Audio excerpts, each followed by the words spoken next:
Good evening and welcome to Primetime News on TV1. You're with me, Shehan Ranatunga. Let's first take a look at your headlines.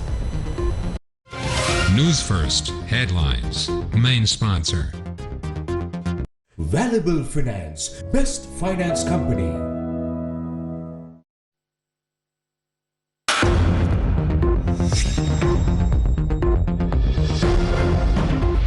Russia and Ukraine begin peace talks. Russia-Ukraine crisis to be debated at the UNHRC sessions. Delays in receiving stocks of diesel. Fuel crisis intensifies. 3-hour power cuts announced for tomorrow. Unscheduled power outages to be experienced for 30 minutes during the night. Minister of Energy makes a suggestion on how to solve the crisis. එන ආණ්ඩුව දැන් කළ යුත්තේ ප්‍රමුඛතා හඳුනාගන්නමි. Apple මිටි දොඩම් කාලා කළුවරේ ඉන්නවද? පිටරටින් වතුර ගෙනල්ලා බීලා වාහන දුවන්න තෙල් නැතුව ඉන්නවද? Cardinal Malcolm Ranjith meets the Pope, holds discussion about the April 21st attacks. Presidential Commission appointed to investigate activities of the Anti-Corruption Committee and its Secretariat begins inquiries. Basil Rajapaksa acquitted from another case.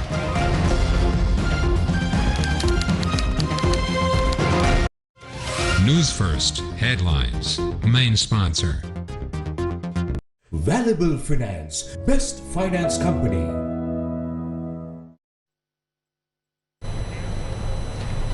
Now starting off with your top news tonight, talks between Russian and Ukrainian delegations are underway near the border with Belarus as Russia continues to ramp up war efforts.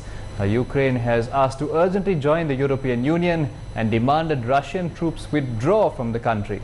Kyiv's intelligence meanwhile suggests Belarus is prepared to join the Russian invasion.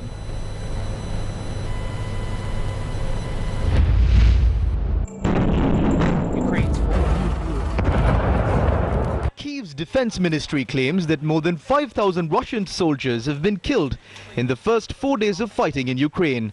However, Russia's defense ministry said it has established total air superiority over Ukraine on the 5th day. Russia's defense ministry has appealed to Ukrainian civilians to leave the capital Kyiv as Moscow presses ahead with its offensive. The Ukrainian military says Russian troops have slowed down their assault.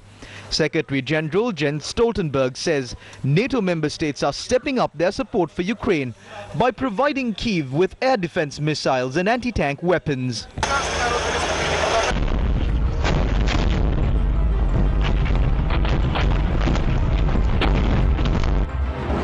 Уже штук 20 пролетіло. The 49th session of the United Nations Human Rights Council commenced in Geneva today. A vote was taken at the session today to determine if an urgent debate should be held to discuss about the situation between Russia and Ukraine. Following the vote, a decision was made to hold the urgent debate and to include that in the agenda because 29 votes were cast in favor of the debate while 5 were against and 13 countries including India and Pakistan abstained from voting. Russia, a member of this council, perpetrated an unprovoked and unjustified attack on Ukraine. It was an attack not only on Ukraine, it was an attack on every UN member state. Russian forces attempt to sow panic among the population by specifically targeting kindergartens and orphanages, hospitals and mobile medical aid brigades, thus committing acts that may amount to war crimes. Russian aggression is accompanied by a massive flow of disinformation that aims to distort the truth and mislead the international community. It is a duty of the UN Human Rights Council to demonstrate its credibility and relevance and to take appropriate action. For 8 years, Kiev has continued to bomb its own citizens. A legitimate question to ask where you were, Western colleagues, for all these years. Why have you not raised your voices in the Human Rights Council whilst the peaceful population in the Donbass were dying? Instead, instead of bringing the Ukrainian authorities to reason and forcing them finally to establish a direct dialogue with their residents in the southeast part of the country, the collective West only fanned the fire of the internal Ukrainian conflict, encouraging nationalist sentiment and pumping the Kiev regime full of weapons. In these conditions, the decision to conduct a special operation to stop the tragedy in Ukraine was taken. We had no other choice. Michelle Bachelet said most of the deaths were a result of the use of explosive weapons with a wide impact area, including shelling from heavy artillery and multi-launch rocket systems and airstrikes. The military attack on Ukraine is putting at risk countless lives. Between Thursday morning and last night, our office has recorded 406 civilian casualties, including 102 killed, including 7 children, and 304 injured. Most of these civilians were killed by explosive weapons with a wide impact area, including shelling from heavy artillery and multi-launch rocket systems and airstrikes. The real figures are, I fear, considerably higher. Meanwhile, millions of civilians, including vulnerable and older people, are forced to huddle in different forms of bomb shelters, such as underground stations to escape explosions. UNHCR reported that 422,000 people have fled the country and many more are internally displaced. My thoughts go out to them and to all those across the world who suffer. Ukrainian President Volodymyr Zelensky has called on the EU to grant immediate membership to Ukraine. Meanwhile, the Vatican's top diplomat said the Vatican is ready to facilitate dialogue between Russia and Ukraine to end the war. A former US ambassador to NATO said Putin's decision to put Russia's nuclear forces on high alert is a warning to the West not to get involved. Russian President Vladimir Putin ordered his defense chiefs to put the country's nuclear deterrence forces on high alert and accused the West of taking unfriendly steps against his country. Chinese Foreign Ministry spokesperson Wang Wenbin has called for all sides to remain calm and avoid further escalation after Russian President Vladimir Putin put his country's nuclear deterrent on high alert. With the rising tensions between Ukraine and Russia, the economic situation in Russia is also in a turmoil. Now, the Russian currency ruble has plummeted by 30%, and the investor confidence in Russia is also declining. What measures have the Central Bank of Russia has taken in this regard? Russia's central bank has more than doubled interest rates to 20%. Добрый день. As it regards the banking sector liquidity, the Bank of Russia is continuously providing cash and non-cash rubles to banks. Due to the high demand for cash, the banking sector is now experiencing a structural liquidity deficit. Banks have sufficient collateral to increase the amount of liquidity raised from the Bank of Russia. The government has announced the decision obliging enterprises to sell 80% of their export revenues. We have allowed banks not to reevaluate their investment in securities as well as foreign currency assets and liabilities for calculating capital adequacy ratios. This will help banks gradually adjust to the new environment. We will not enforce the banks sanctioned by foreign states to comply with open currency position limits. It is critical to support not only banks but also their clients. As a result of the imposed sanctions, households and companies are also experiencing a deterioration of their financial position. In this regard, we recommend that banks should meet the needs of their clients, approving loan restructuring without imposing any penalties and fines on such loans.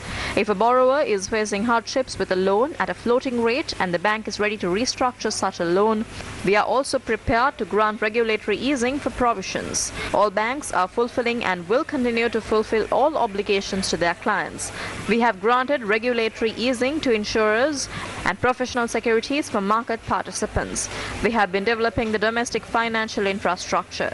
It will continue to operate smoothly. Namely, we have the financial messaging system that can replace SWIFT inside Russia and allows the connection of foreign participants. Chancellor Olaf Scholz in a major shift for Germany's defense policy, has committed $113 million in military spending as he promised a revamp of the country's armed forces following Russia's invasion of Ukraine. Oil prices jumped today as Western allies imposed more sanctions on Russia and blocked some Russian banks from a global payment system, which could cause severe disruptions to its oil exports. Over 422,000 people have left Ukraine and many more have been displaced. While a certain number of Ukrainians are leaving the country, another set has taken this matter into their hands. In order to help their leaders in fighting against Russia, they have now come up with their own ways of fighting for their country.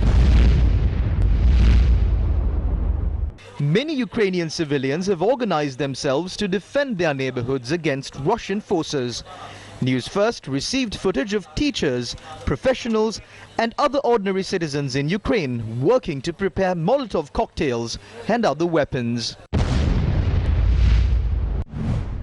Stop the war!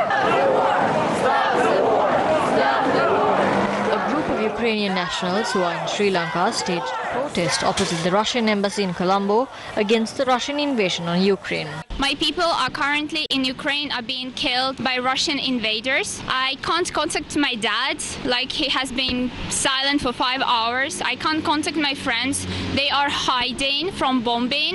Russian people by now haven't done anything to stop it. My role here is to beg you, Russian people, please go out on the streets. I know this is so scary. Right now my parents and my friends, they fight against the invader. And we will win. Russia will not be able to capture any city. They don't have enough force. They don't have enough will. Overall, Russia and Ukraine account for 2% of Sri Lanka's imports and 2.2% of exports in 2020. However, both countries are vital import sources for wheat and export destinations for Sri Lanka's black tea. According to the Institute of Policy Studies, Russia and Ukraine purchase about 18% of fermented black tea exported by Sri Lanka. Similarly, 45% of Sri Lanka's wheat imports are sourced from Russia and Ukraine. IPS suggests that unless the Ukrainian crisis is solved immediately, the fuel and commodity prices can rally further. The inflationary pressure in the Western markets, especially in Europe, due to high energy prices and supply chain bottlenecks, may reduce consumer purchasing power, lowering the demand for goods exported by Sri Lanka. Europe is a significant export destination for ready-made garments, tea and spices, and seafood. We must now cross over for a short commercial break, but do stay tuned. We'll be right back. Valuable Finance, best finance company. Register today for a Zoom workshop on new technology in Sinhala. Are we achieving the full potential of our creativity on the 3rd of March at 3 p.m. Register via 0777 6000020. Organized by Slit Institute. Tech Bus. Main sponsor.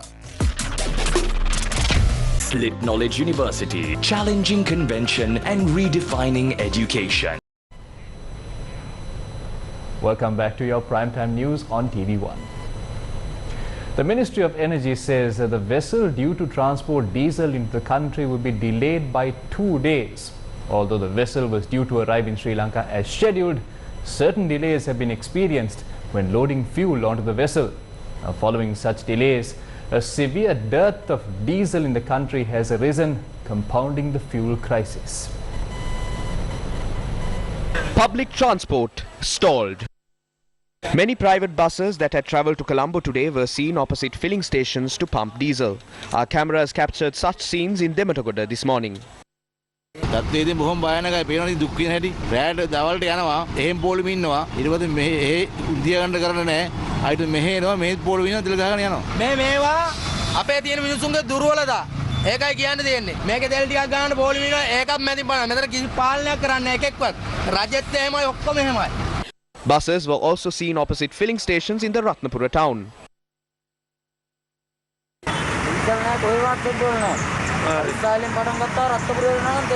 Public transport in the Chilao town was affected due to the shortage of diesel.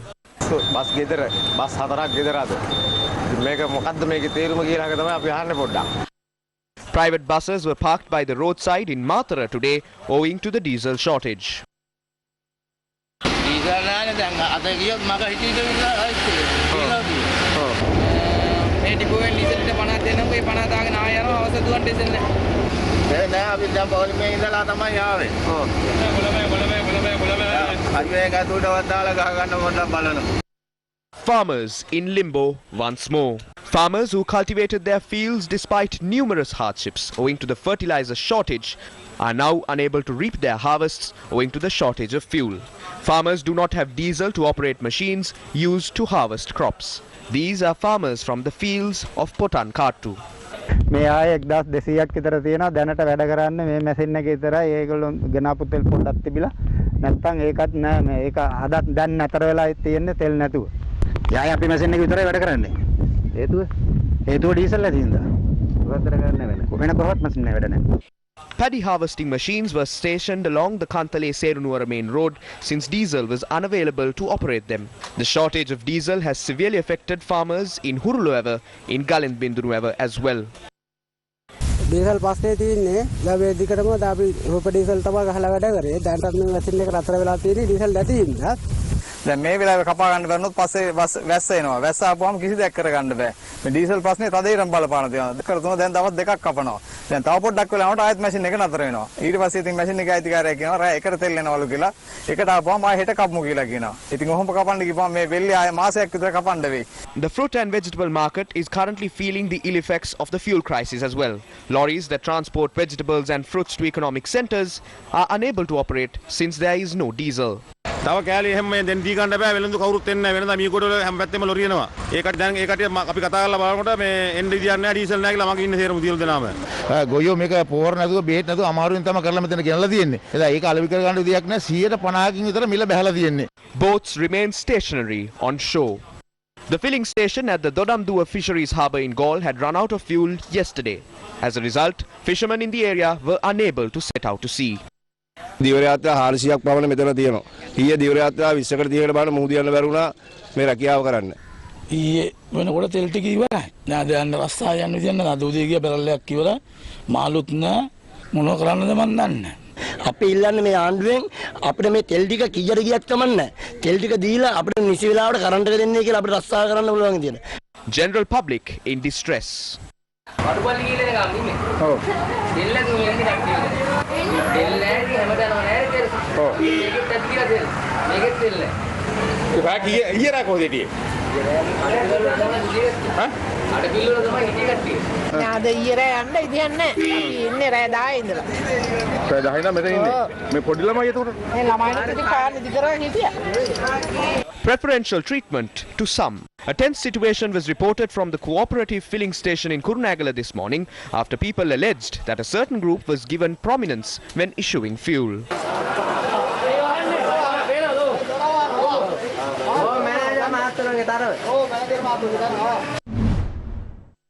The Public Utilities Commission has approved the CEB and Lanka Electricity Private Company to impose 3-hour power cuts from 8:30 am to 5:30 pm tomorrow in all areas. The Public Utilities Commission announced that if electricity isn't utilized sparingly during the night, power cuts could be imposed for half an hour as per requirement. The Ministry of Power said today that they are unable to supply diesel to power plants. The Ministry of Energy points out that it is not possible to supply diesel for electricity as telephone towers, hotels and many other sectors are impacted due to the lack of diesel. The ministry said 30,000 metric tons of furnace oil required by the power plants will be brought into the country on the 8th of March. Letters of credit have been opened for the relevant transaction, which costs $20 million.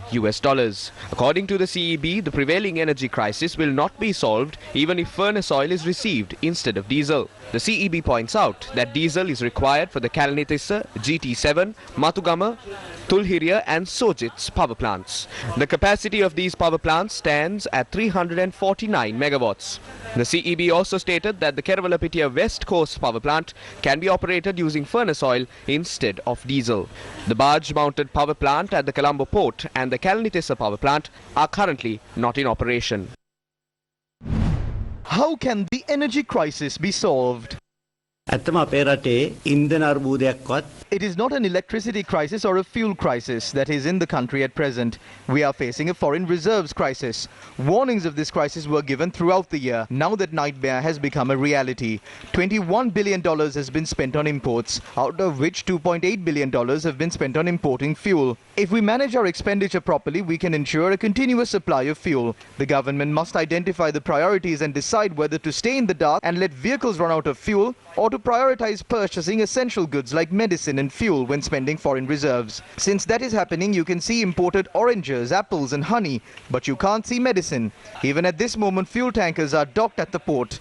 We don't have dollars. Fuel tankers do not wait at seas until we give them dollars at the time of the fuel crisis. During the meeting that was held last Thursday, the central bank informed us that they cannot assist us as they did previously. In the end, the finance ministry took over that responsibility. මහබැංකුව එදා ප්‍රකාශ කළා පහුගිය අඟහරුවාතිවර රැස්වීමේ මහබැංකුව ඉතිහාසය පුරා අපිට දැවැන්ත සහායක් ලබා දුන්නා. උන්ට තවදුරටත් ඒ සහාය ලබා දෙන්න බෑ කියන එක දැනුම් දුන්නා.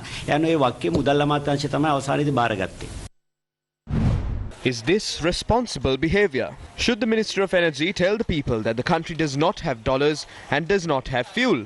Wasn't the minister and the government aware of this impending crisis? Weren't these public representatives appointed to identify these issues and provide solutions to them without inconveniencing the general public? What is the Minister of Energy expecting to achieve by stating the obvious? Several issues crop up here. The first issue is there an acute dollar shortage in the country?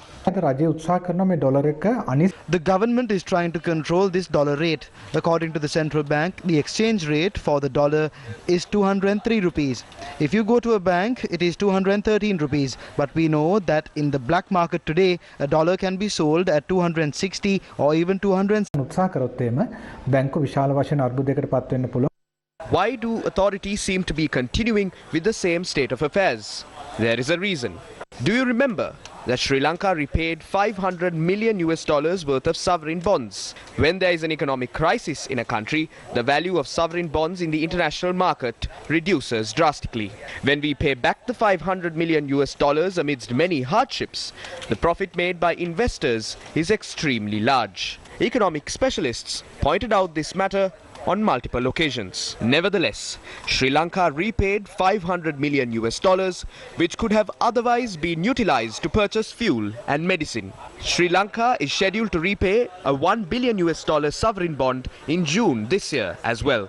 If a person inquired into what had happened to these bonds in the secondary market, they can understand what is really going on. Economic experts point out that there is no issue in postponing the repayment of sovereign bonds, but instead, the people are forced to stand in queues to purchase essential items while sovereign bonds are repaid.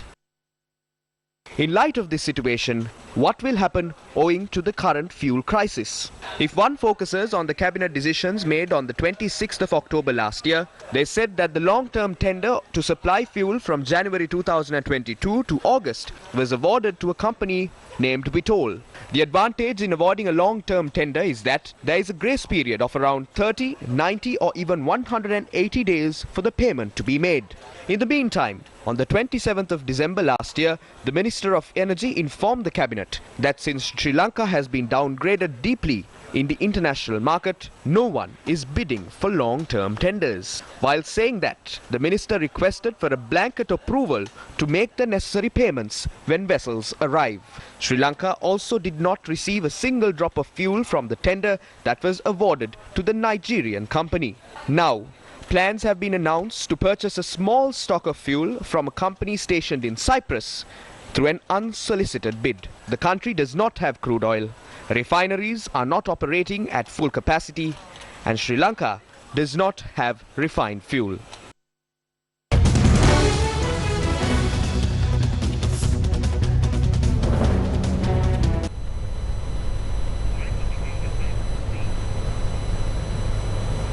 Now this just in. Switzerland, a favorite destination for Russian oligarchs and their money, announced that it would freeze Russian assets. The announcement was made after a 7-member federal council met and reviewed recommendations by the Departments of Finance and Economy. Earlier today, Swiss President said that it was very probable that the neutral Switzerland would follow the European Union in sanctioning Russia and freezing Russian assets in the Alpine country.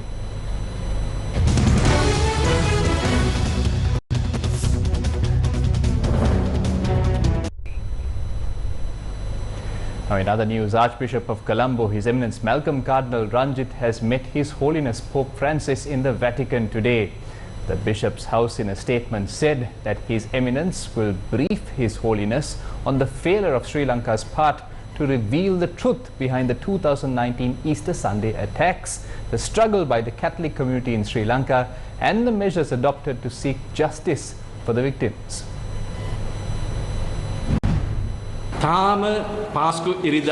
The perpetrators of the April 21st attacks have not been brought before the law yet. The process of serving justice to the victims in Sri Lanka has failed. We waited for 3 years. We waited for the Presidential Commission report in the beginning. That was released a year ago. This report mentions everyone who assisted the attacks and neglected responsibilities. Why can't the law be enacted on those people? We are not asking for much. What we are requesting is the recommendations of the report be enacted. Archbishop of Colombo, His Eminence Malcolm Cardinal Ranjit, has informed His Holiness Pope Francis regarding this. We engaged in many futile attempts. Our requests have fallen on deaf ears. Since a solution is not given, we have no other choice but to resort to an international solution. කිසිම ප්‍රතිචාරයක් දක්වන්නේ නැති නිසා අපිට ඇති එකම විකල්පය දැන් ජාත්‍යන්තරයට යාමයි. අපි ජාත්‍යන්තර සහාය අපේක්ෂා කරනවා කියලා කිව්වහම When we said that we are expecting international support, we looked at all possible alternatives. We have discussed what we need to do and where we need to go. Therefore, we hope to implement our decisions in the future. We cannot say definitely what we will do after this trip.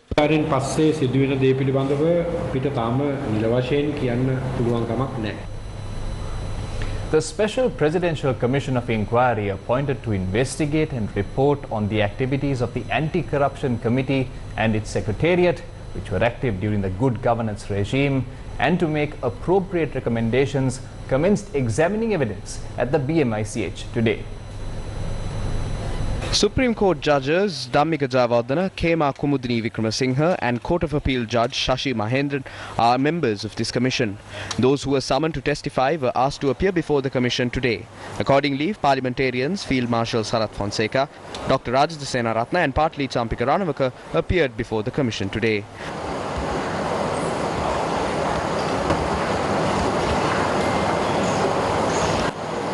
Former parliamentarian Ranjan Ramanayaka, who is currently imprisoned, was escorted to the premises by prisons officials.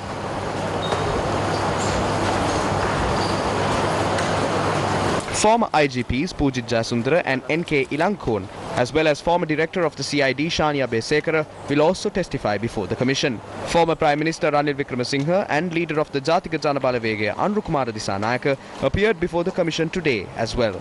The commission is set to record statements from 180 people. It is a court order that is being implemented here. The reason as to why we were summoned was not mentioned. They did not mention whether we are respondents or witnesses. But if a summons is issued, we will definitely come. We have to see what will happen afterwards. The President, Prime Minister and Finance Minister have clearly shown that the government is incapable of solving this economic crisis. Therefore, the Parliament will have to make a decision regarding it, and the people will have to make a decision regarding this government. We know that the Rajapaksa government is engaged in a political witch hunt. Them summoning us to these commissions only shows that this is a failed administration. We are ready to accept any challenge that falls under any legal framework. Our friend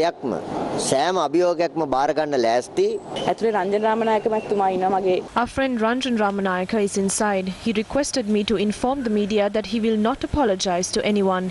He only has 6 months to serve his sentence. He wanted to make it clear that he will not bend to anyone's will.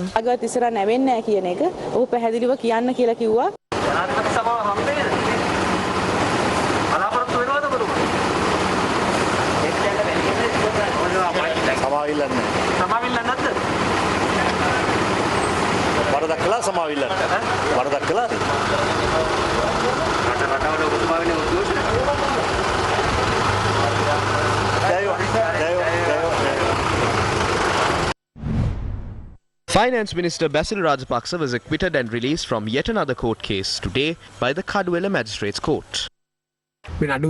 This court case was filed with regard to gratuity payments of 1,000 Samurdhi beneficiaries who retired on their own will.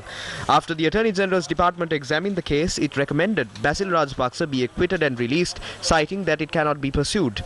The judiciary is extremely independent at present.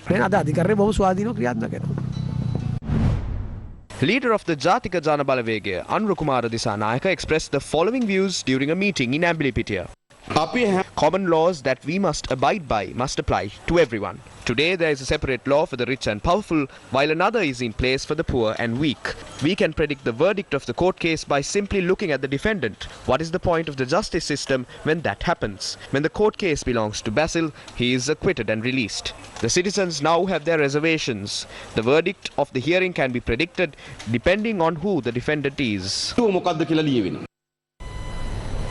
Opposition leader Sajid Premadasa made a request from the youth of the country to join hands with a productive movement without being deceived by pretense. අපට සුබ දේවල් වෙනුවට අහන්නට ලැබෙන්නේ අසුබවාදී කරුණු කාරණා. We hear only negative things throughout the 24 hours that pass by every day. The Samagi Jana Balawegaya must act as the entity that transforms this negativity through a positive outlook in this country. We must not limit our actions to our words. We must walk the talk. We must not limit ourselves to be a voice that speaks to the people.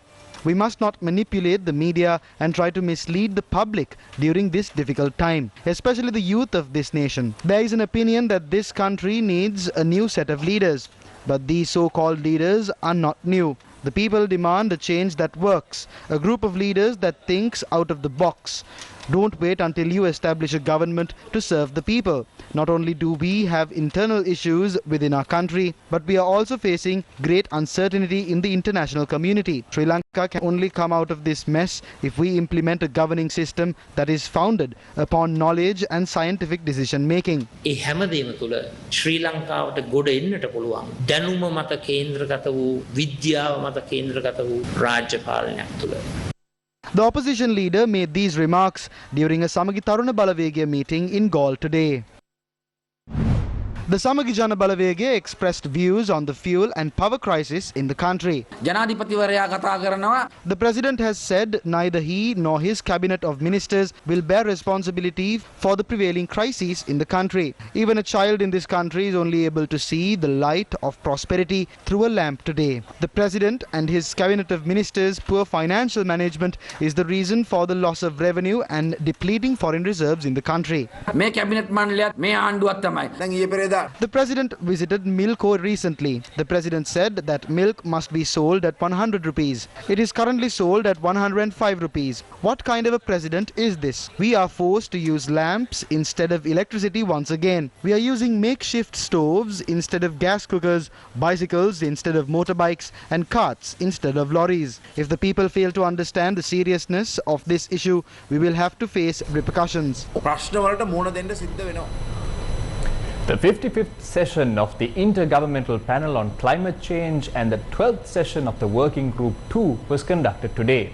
The IPCC presented its summary for policymakers of the IPCC Working Group 2 report during a virtual press conference today. The Intergovernmental Panel on Climate Change, or the IPCC, is the United Nations body for assessing the science related to climate change. The IPCC was created to provide policymakers with regular scientific assessments on climate change, its implications and potential future risks, as well as to put forward adaptation and mitigation options. Critically, this report highlights the importance of including and using diverse forms of knowledge, such as indigenous and local knowledge. But most importantly, it emphasizes the urgency of immediate and more ambitious action to address climate risks. Half measures are no longer on action. Scientists point out that climate change interacts with global trends such as unsustainable use of natural resources, growing urbanization, social inequalities, losses and damages from extreme events, and a pandemic, jeopardizing future development. News First questioned Dr. Deborah Roberts, the co-chair of the IPCC Working Group 2, with regard to the usage of the indigenous and local knowledge as the newest addition in the report. We will take just another 2 questions given the time. The first one is from News First in Sri Lanka. Question is for Dr. Roberts. What are the IPCC's recommendations in terms of including the local and indigenous knowledge to find more effective solutions to tackle climate change? Thank you so much. And that's such an important question, because certainly one of the new elements of this particular assessment is a much stronger focus on Indigenous communities, local knowledge, traditional knowledge, as a way of understanding the world that we live in. And so there's a very strong pointer to the fact that where we engage with Indigenous communities and peoples, where we consider local knowledge, that really empowers us not only to frame the questions we're asking in a more relevant way, but to develop answers that are more comprehensive, that are more inclusive, and allows us to better understand the kind of response options we have available to us. So this, I think, is an exciting move for the scientific community, acknowledging that there are many forms and ways of knowing the world, that there are many knowledges in the world. And so we've tried very strongly to bring forward the perspectives of Indigenous communities, bring forward the input of local knowledge in informing the kind of solution options that are available. But the bottom line, there is no doubt that Indigenous knowledge and local knowledge is critical to understanding the world, critical to understanding the way we respond to the climate change challenge, and critical to finding solutions. And therefore, these communities absolutely must be at the table when we're talking about the climate change response, and they must be at the table when we're deciding what action we take. And that wraps up your primetime news on TV1. Now do stay tuned for the Face the Nation program coming up shortly as they discuss the situation surrounding Ukraine and its implications here in Sri Lanka. For the News First team, I'm Shehan Ranatunga together with sign language interpreter Taraka Gabriel. Good night.